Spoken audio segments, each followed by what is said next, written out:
L'édition régionale, bonjour à toutes et à tous et bienvenue sur votre chaîne d'information en continu.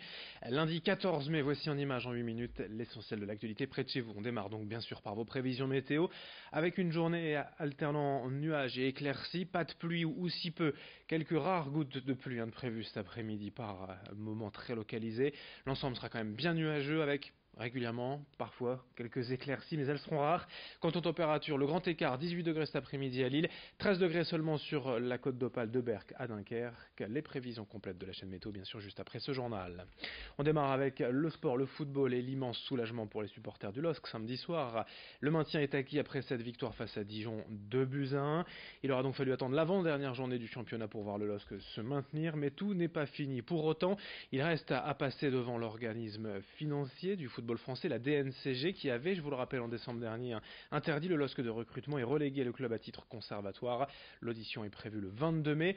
Et quid de l'avenir de l'entraîneur Christophe Galtier? On fait le point avec notre spécialiste, le consultant de notre chaîne d'infos, le rédacteur en chef de Sprint Magazine, Guillaume Van der Schag. Pour parler de Christophe Galtier, s'il y en a un seul de tout le staff qui n'avait pas le sourire samedi soir, c'est lui.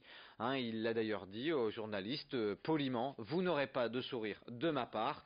C'est un énorme soulagement, mais on est vraiment passé par un trou de souris. Il a fait plein de déclarations. Il a dit je ne regrette pas d'être venu. J'ai toujours pensé qu'on avait le potentiel pour se maintenir, mais sincèrement, je ne pensais pas que ça serait aussi dur.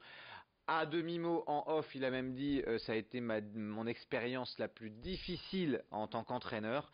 Donc il n'est pas garanti du tout qu'il reste la saison prochaine. D'ailleurs, il l'a déclaré chez nos confrères de La Voix du Nord. Il a dit sincèrement, si le LOSC venait à être rétrogradé, ça voudrait dire que on m'aurait menti sur la fiabilité, la solidité du projet, et du coup, je ne resterai pas dans ce club. Le maintien assuré pour le LOSC en Ligue 1. La saison s'est terminée ce week-end en Ligue 2. Lens a plutôt bien conclu sur une bonne note à domicile avec une victoire 2-1 face à Auxerre. Valenciennes est allé gagner à Ajaccio 4-3. En national, en revanche, la dernière journée n'a pas souri aux équipes nordistes. Dunkerque s'est incliné à Marseille-Consola 3-1 et termine 9e du championnat. Boulogne, de son côté, a perdu à Avranches 1-0 et finit 7e. En basket, en Jeep Elite, pas de play-off pour les deux clubs du littoral. Tous les deux défaits ce week-end lors de l'avant-dernière journée. Le BCM Gravelines Dunkerque a perdu à Dijon 97-82 et le SSM s'est incliné à Chalon-sur-Saône 80-76. Les deux clubs de la Côte d'Opale sont désormais trop loin au classement pour espérer jouer la phase finale. Dans l'actualité de ces prochains jours, cette semaine, c'est la semaine nationale du refuge, cette association nationale qui aide les jeunes rejetés par leurs parents parce qu'ils sont homosexuels.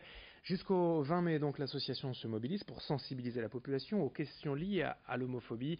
Dans la région, ces bénévoles œuvrent au quotidien auprès de ces jeunes pour tenter de leur retrouver un logement, les accompagner dans leur démarche administrative et en fin de compte les aider à mieux s'insérer dans la société.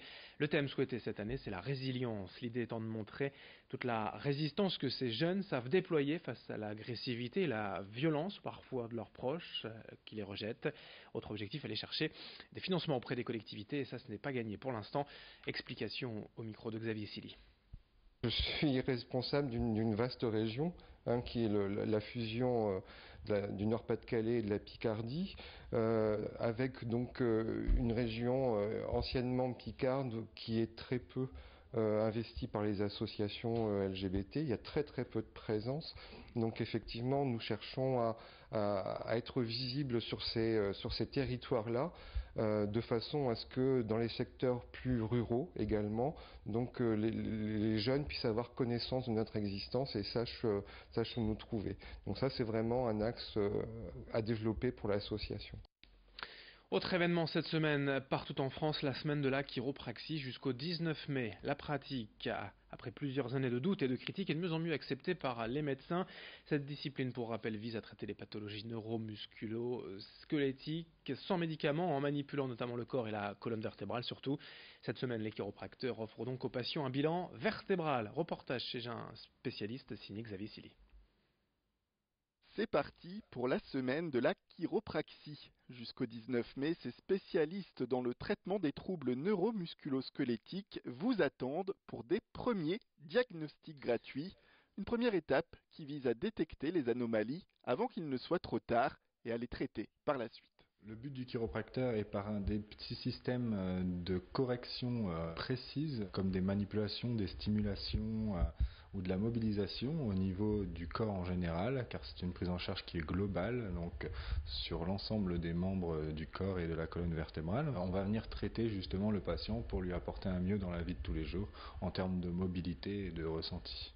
Une prise en charge des pathologies qui se veut non médicamenteuse. Il s'agira donc durant ce rendez-vous de cerner les zones à manipuler et à rééquilibrer pour aider les patients à retrouver le bien-être. On va venir questionner le patient donc sur ses antécédents pour justement voir ses déséquilibres, voir ce qui ne va pas chez lui en termes de posture, en termes vertébral, au niveau des membres, pour établir un diagnostic. Et ensuite, on va aussi lui donner des conseils dans la vie de tous les jours en matière de posture, en matière d'hygiène de vie, d'alimentation, pour que justement il y ait un mieux dans sa vie de tous les jours, et dans un deuxième temps, on lui proposera un deuxième rendez-vous pour approfondir les choses et prendre en charge si éventuellement il y a des choses à corriger au niveau de son corps. Côté pratique, la chiropraxie est une thérapie non remboursée par la sécurité sociale. Elle répondrait pourtant à un besoin de plus en plus fort de la population.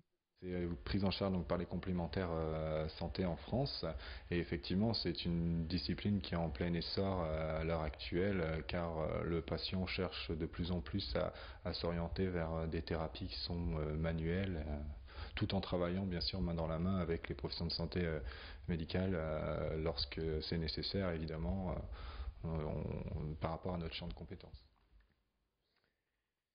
Et puis on termine ce journal avec un peu de sport, comme on l'a commencé, mais on ne parle pas de football, cette fois de cyclisme, puisque les 4 jours de Dunkerque se sont terminés hier. Le Belge Dimitri Claes remporte donc la course.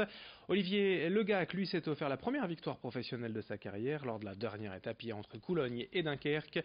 Au classement général, Dimitri Claes devance André Greppel pour une petite seconde et le néerlandais Oscar Riesbeck.